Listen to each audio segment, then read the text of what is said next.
Women in Animation is celebrating 10th year anniversary at ANSI 2026, highlighting a decade of efforts to improve representation, mentorship, and leadership opportunities within animation and VFX. Visual effects has historically struggled with diversity, especially in senior and leadership roles. The challenge isn't simply hire more women, it's retaining women talent long enough for artists to reach supervisory and executive positions.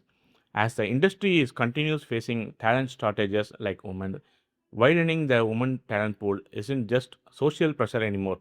It's becoming a business issue. I think success shouldn't be measured by how many people enter in the industry.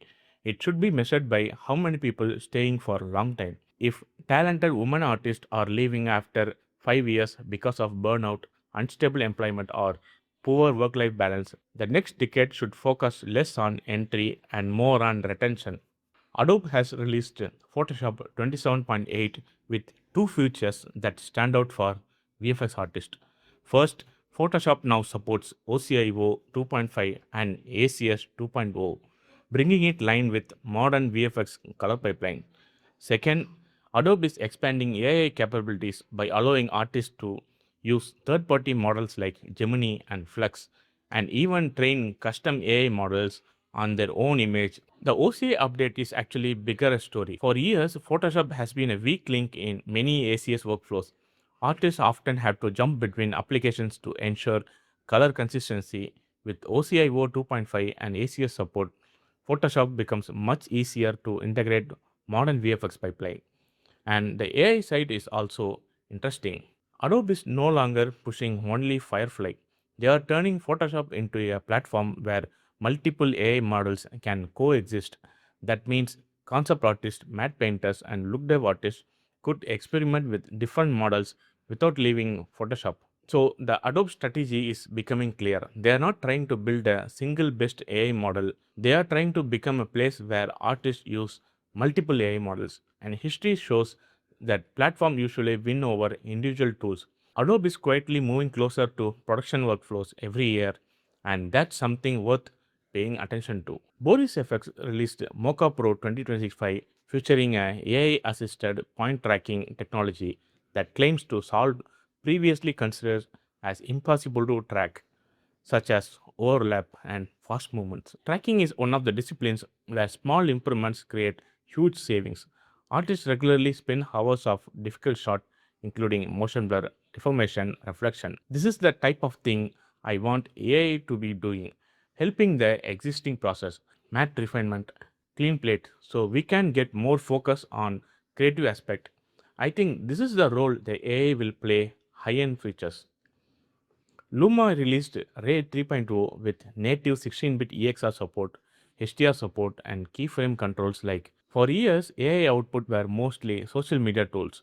They generate compressed MP4 files that doesn't fit into professional VFX workflow. That EXR output changes the conversation. Now, artists can potentially integrate AI generated content in Nuke, Houdini, and traditional workflows. In AI, most people are focusing on visual quality. I think they are looking at the wrong thing. The biggest news isn't better images, it's pipeline compatibility. The moment AI starts speaking the language of VFX, the adaptation accelerates dramatically. All the VFX companies should be looking to skill up with AI. That doesn't mean hiring prompt engineers, it means training existing people or making new hires to make use of machine learning tools to enhance your existing workflows. Licensing material, unlicensed footage for training material, but they are licensing for film specific material that help to generate elements where they were necessary. For example, generating a face replacement element from a client licensed and provided material that you use as a machine learning training data, then compositing. That's the image future of AI. New behind the scenes of material from House of the Dragon Season 3 reveals expanded dragon work, large scale environment creation, crowd stimulation, and complex visual effects sequence. Shows like House of Dragon reminds us how large scale VFX remains incredibly difficult, especially in streaming platforms. AI can generate images, but it cannot yet reliably produce hundreds of consistent shots involving creature stimulations destruction, lighting continuity, and storytelling. Whenever some says AI will replace VFX, I think of shows like this. One dragon shot isn't impressive. Many dragon shots that all work together is impressive. Consistency remains one of the hardest problem in AI visual effects. A growing conversation online revolves around the expectations placed on VFX artists regarding overtime, ownership, productivity, and personal responsibility. Many artists feel caught between two extremes.